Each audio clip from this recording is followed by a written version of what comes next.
July 25th to 26th, 1944. Nazi-occupied Poland. A man sprints across a dark field carrying a suitcase containing Hitler's most valuable secret. Behind him, 4 others run through the night, each gripping their own cases. 19 suitcases total. Inside, parts from a V-2 rocket, the weapon designed to destroy London. Ahead, a British Dakota sits on a makeshift landing strip, engines running. The man is Jerzy Chmielewski, codename Raphael, Polish Home Army intelligence officer. For 8 months, hundreds risked their lives for this moment. Farmers hid fragments under potatoes. Engineers worked by candlelight while Gestapo hunted above. Partisans died creating diversions. Jerzy reaches the plane, hands up his suitcase. The others follow. Passengers board. The door seals. Around the field, 200 Polish fighters watch from the darkness. The nearest German garrison, 10 kilometers west. The pilot pushes the throttles. Engines roar. The plane begins to roll, then stops. The wheels are stuck, deep in the mud. The pilot tries again, full power. The plane shudders, doesn't move. Dawn is 90 minutes away. Protocol is clear. If they can't take off, they burn everything. The plane, the parts, the secret. Jerzy looks east. The sky is still black. 8 months of planning. Hundreds of people who risked execution. Dozens who died. All of it about to fail because of mud. Because a plane got stuck in a Polish field. But morning is coming, and if these suitcases don't reach London, hundreds of Polish lives will have been sacrificed for nothing. Thousands of British civilians will die under a weapon no one knows how to stop.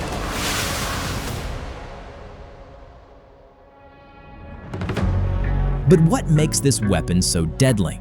And why did Hitler call it the decisive weapon of the war?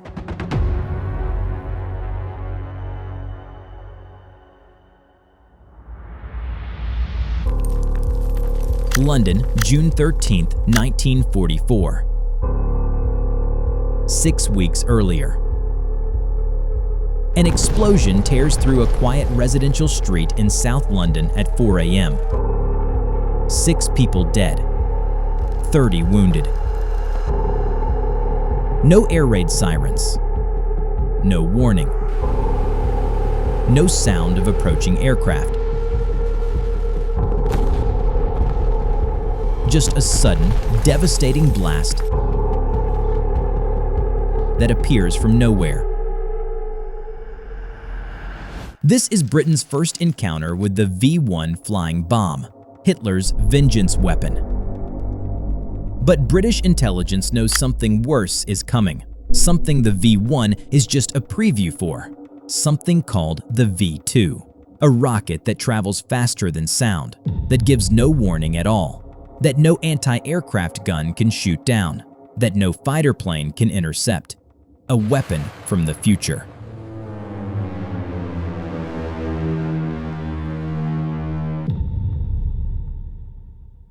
When Werner von Braun showed Hitler the V-2 launch on color film, the Führer jumped from his seat and shook von Braun's hand with uncontrolled excitement. "This is the decisive weapon of the war," Hitler declared. "Humanity will never be able to endure it. If I had had this weapon in 1939, we would not be at war now." British scientists have no idea how it works. No photographs, no blueprints, no captured examples. Just terrifying reports from agents across occupied Europe. Rockets 14 meters tall, weighing 12 tons, carrying 1 ton of explosives, launched from mobile platforms that can be moved and hidden within hours. Impossible to defend against. General Dwight Eisenhower will later write in his memoirs that if the Germans had deployed the V-2 earlier and in greater numbers, the D-Day invasion would have proved exceedingly difficult, perhaps impossible. London is defenseless. Thousands of civilians will die unless someone can figure out how this weapon works, how it's guided, how it's fueled, how it can be stopped. The British War Cabinet is desperate. They need a V-2 rocket, or at least pieces of one. But how do you steal a top-secret weapon from the heart of Nazi Germany? The answer to that question is sitting right now in 19 suitcases in a Polish field, next to a plane that can't escape the mud.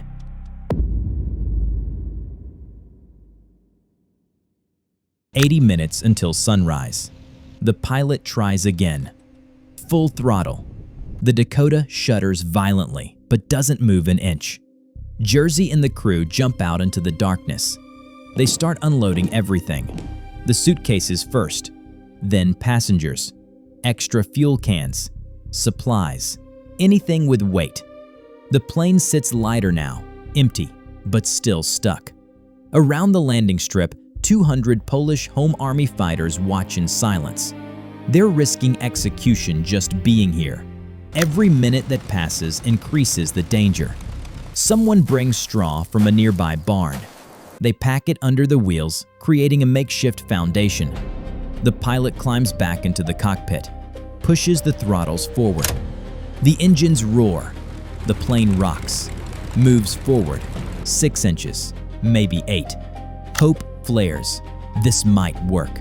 Then the wheels sink deeper. The plane stops, dead in the mud. 10 kilometers west, a German SS garrison sleeps. Over 200 soldiers, armored vehicles, radio equipment. If anyone hears the engines, if a patrol decides to investigate the noise, if a local collaborator reports unusual activity, the Germans will be here in 15 minutes. And they're not just looking for resistance fighters anymore. For weeks now, the Gestapo has been hunting for something specific. Intelligence reports suggest the Poles are planning something big, something involving the V-2 program. The Germans don't know exactly what, but they're watching, waiting. Jersey stands next to the suitcases, staring at the immobilized plane. 8 months of work coming apart because of weather and soft ground. Captain Cabot approaches him quietly. "We have maybe an hour before we lose the darkness. After that, if the plane still won't move, they'll have no choice. Burn everything and run." But while these men frantically try to free a plane from Polish mud, think about what actually happened here. A resistance network in occupied Poland obtained parts from Nazi Germany's top-secret superweapon, dismantled them, photographed them, analyzed them, transported them across the country, all under Gestapo's nose. How is that even possible? And who planned something this insane?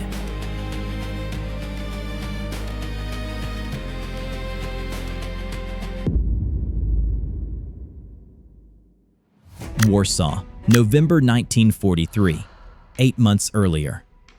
In a city under brutal Nazi occupation, a secret meeting takes place in a basement beneath a destroyed church. The men gathered here represent the Armia Krajowa, the Polish Home Army, the largest resistance movement in occupied Europe. Over 400,000 members. An underground state operating in the shadows. Underground courts, underground schools, underground newspapers. An entire nation refusing to disappear. They've already accomplished what most thought impossible. Polish mathematicians cracked the Enigma code before the war and handed it to the British. Polish agents infiltrated the Nazi research facility at Peenemünde and provided intelligence that led to its massive bombing by the RAF in August 1943. Now, British intelligence has sent an urgent request. The Germans have relocated their rocket program somewhere in Poland. Find it. The man assigned to lead this mission sits quietly in the corner. Jerzy Chmielewski, codename Raphael. 30 years old, unremarkable appearance, the kind of man you'd pass on the street without a second glance. But he possesses something rare, a photographic memory. Show him a technical diagram once and he can redraw it from memory months later. Perfect for an intelligence officer, imperfect for a man who will never forget what he's about to witness. His orders are simple. Locate the new German testing ground, observe their activities, and collect any information possible about their new weapon. He's given no resources, no money, no equipment, just a code name and a mission that could get hundreds of people killed. Jersey starts building his network, not with soldiers, with ordinary people, teachers, farmers, engineers, radio specialists, men with families and everything to lose. Jersey recruits them with brutal honesty. If the Germans perfect this weapon, the war is lost. Some refuse, but most say yes, not for glory or payment, because they've already watched their country burn, because doing nothing feels like dying slower. By December 1943, Jersey's network spans dozens of people across central Poland. Farmers who watch the skies, railway workers who track unusual cargo shipments, foresters who know every trail through the woods, all of them waiting, watching. And then, in early 1944, they find it, a place called Blizna, a former SS training ground in southeastern Poland, now surrounded by barbed wire and heavily guarded. Rockets are being launched from there. Massive explosions echo through the countryside every few days. The Germans clear entire villages, creating a massive kill zone. Watchtowers, patrols, shoot on-sight orders. Jersey's team watches from a distance as rockets launch day after day. The plan is simple: wait for failures, grab the pieces before German patrols arrive. In practice, almost impossible. Then, one day, everything changes. May 20th, 1944. A V-2 launches from Blizna, malfunctions mid-flight, and crashes into marshland near the Bug River. It doesn't explode. This is their shot, the only one they'll get.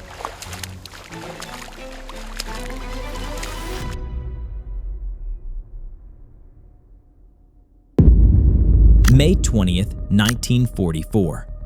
Bug River Marshes. Polish resistance fighters arrive at the crash site before German search teams. They find it half buried in mud, 14 meters of metal, 12 tons, completely intact. The most advanced weapon in Nazi Germany, sitting in a swamp.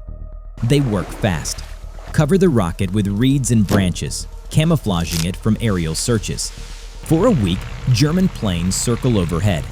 Ground patrols comb the area. The Poles wait, hidden, watching the Germans search within meters of their prize.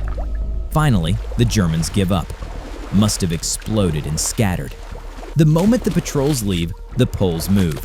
Soldiers from the 22nd Home Army Infantry Regiment haul the rocket to a barn in the village of Holowczyca. Engineers arrive from Warsaw. Antoni Kochin, Professor Groskowski, specialists who work by candlelight while Gestapo hunts above. They dismantle 25,000 parts, photograph everything, analyze the fuel, liquid oxygen, study the guidance system, radio controlled, map the warhead, 1 ton of explosives. They pack the most critical 50 kilograms into 19 suitcases. Jan Spara loads them onto his cart, covers them with potatoes, and drives through Nazi checkpoints. Jan Lekovich hides them in his barn. Jerzy Chmielewski writes a 200-page report and memorizes every technical detail in case the documents are lost. For 2 months, they transport these suitcases across occupied Poland, moving them village to village, barn to barn, always one step ahead of Gestapo raids. Until finally, July 25th, they reach the landing strip. The British plane arrives. They load everything. And now they're back here, still stuck in the mud. The pilot shouts his last desperate idea. Bring planks, wooden boards, anything solid to create traction under the wheels. Dawn is 40 minutes away. 40 minutes to free a fully loaded aircraft from deep mud. 40 minutes before they're spotted. Before German patrols arrive, before 200 Polish fighters and a British crew face execution. No backup, no escape plan, just mud, darkness, and time running out. How do you force a plane to move when you have less than an hour to make it happen, or be discovered by the German army?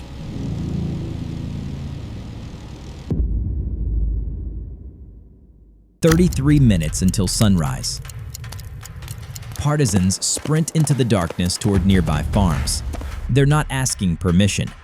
They tear wooden planks from barn walls, rip fence posts from the ground, dismantle anything that can bear weight. Farmers watch from windows but say nothing. They know what's at stake. Within minutes, men return carrying armfuls of wood, boards, beams, fence rails. They lay the planks in front of the wheels, creating a makeshift track through the mud. Others dig trenches ahead of the wheels, giving the plane a downward slope to build momentum. It's crude, desperate, but it might work.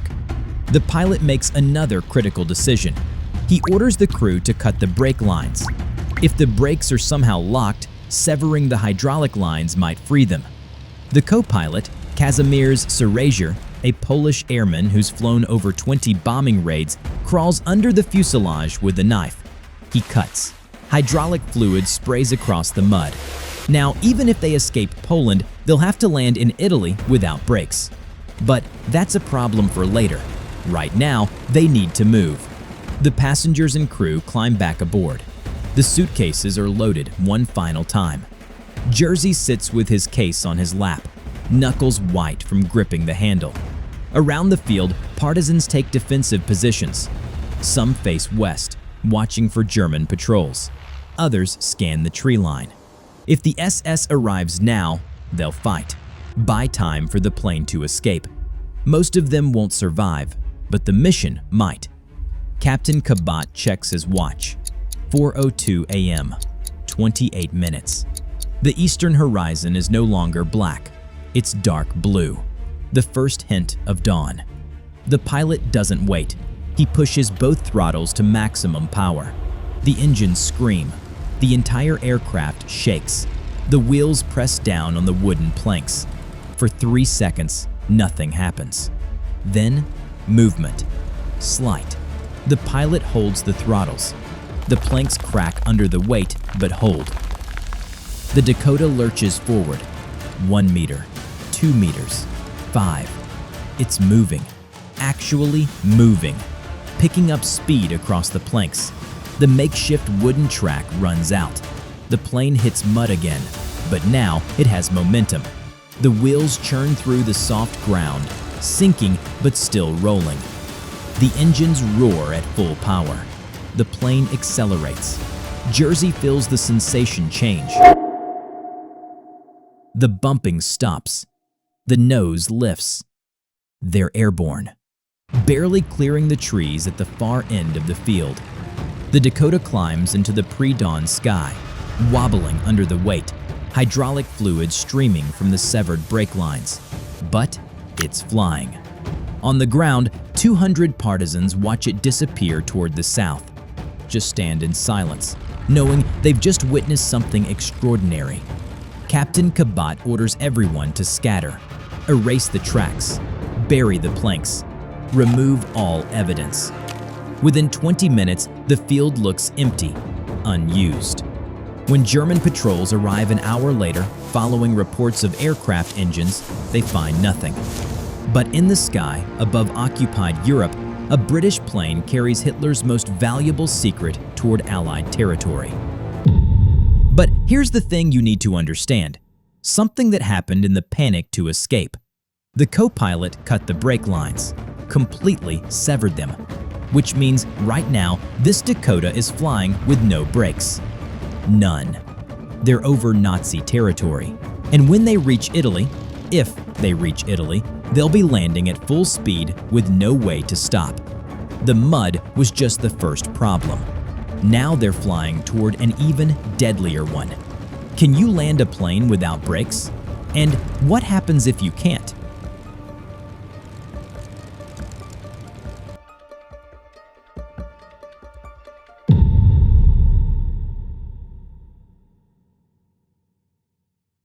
Over Hungary, 7:23 a.m., the Dakota flies low, avoiding radar. Below, Nazi-controlled territory, fuel depots, Luftwaffe airfields, anti-aircraft batteries. One wrong move and they're shot down. Inside the cockpit, the crew faces a new crisis. The hydraulic system is empty. Not just the brakes, the landing gear won't retract properly either. The wheels hang partially exposed, creating drag, burning extra fuel. The flight engineer improvises. He pours anything liquid into the hydraulic reservoir: water, tea from a thermos, mixing fluids that were never meant to touch. It's insane. It shouldn't work.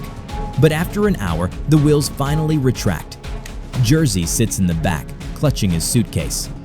Inside, the V-2's guidance system, the most valuable intelligence of the war. He hasn't let go since Warsaw. Around him, the other passengers sit in silence. They know what's coming. 5 hours of flight over enemy territory, then a landing without brakes. The pilot, Flight Lieutenant Culliford, calculates their approach. Brindisi, Italy, Allied controlled. But the main runway is too short for a no-brake landing. They'll overshoot, crash, burn. The tower directs them to an emergency runway, longer, covered in sand for extra friction. It's their only shot. 11:47 a.m. The Dakota approaches Brindisi. The pilot radios ahead. No brakes, emergency landing. Ground crews scramble. Fire trucks position along the runway. Medics stand ready. The plane descends, touches down. The wheels hit the tarmac and the aircraft keeps rolling at full speed. No way to slow down. The pilot cuts the engines, trying to use their drag as braking force. Not enough. The plane barrels toward the emergency strip, hits the sand. Finally, friction takes hold. The Dakota slows. Stops. 20 meters from the end of the runway. 20 meters from disaster. The door opens. Jersey steps out, suitcase in hand. British officers wait on the tarmac. He walks toward them, but stops. Jersey refuses to give the suitcases to the British officers. He'll only hand them to Colonel Protasevich, his direct superior. When the colonel finally arrives, Jersey transfers the cargo and collapses into a chair. The 19 suitcases are opened. Inside, guidance systems, fuel injectors, telemetry equipment, warhead components, detailed technical drawings of all 25,000 parts, photographs, chemical analysis, a 200-page report, everything British scientists desperately need. The parts reach London within days. British engineers discover the V-2 is radio-controlled, which means it can be jammed.